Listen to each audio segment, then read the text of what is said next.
pahakot pasakay. Yun, meron nga tayo isang manipisang biyahe, manipisang hakot ngayon.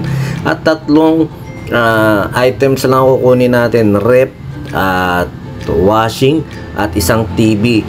Kukunin natin sa San Ildefonso, dadali natin sa Santa Barbara. At yun, shoutout sa Baliwag. Nakita nyo naman, medyo maluwag-luwag na ngayon dyan. At pumutrip tayo dahil maaga-agat. At may hangover tayo dahil nainom tayo sa mga pinisa natin kagabi. Naknantokwa, pagod, tapos shot. At dito napakasarap naman ng biyahe natin dahil walang ka-traffic sa gawin dyan. Kaya makulimlim at saktong-sakto. At ito, bumili kami ng tubig na akala namin buko. Naknantokwa, matamis pa yung hamon na.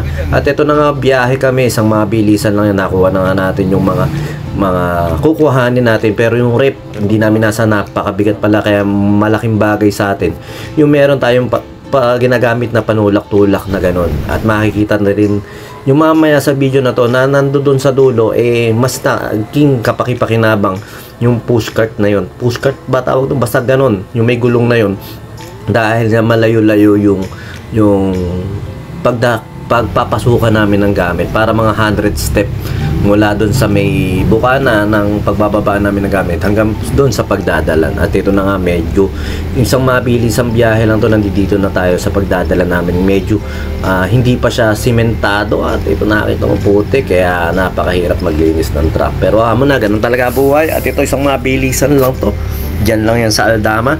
At maraming salamat nga pala sa mga nagpapahakot sa atin.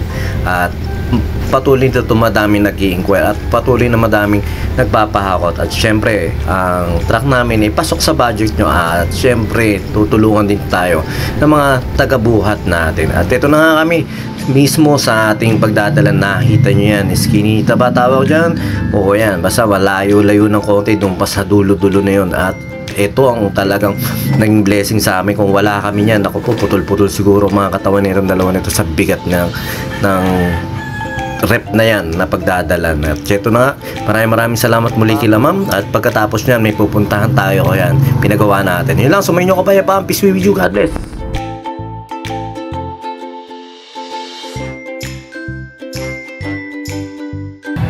BJAM Lights and Sounds, yun, sa mga may kailangan ng band equipments at lights and sounds sa lahat ng klase ng okasyon, binyag, kasal, debut, na kailangan nyo ng lights and sounds. PM lang po kayo sa page ng BJAM Lights and Sounds o text lang po kayo sa number na 0935-311-7520.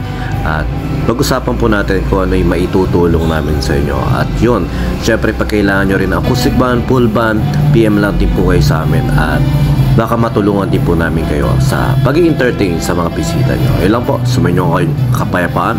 Peace be with you. God bless.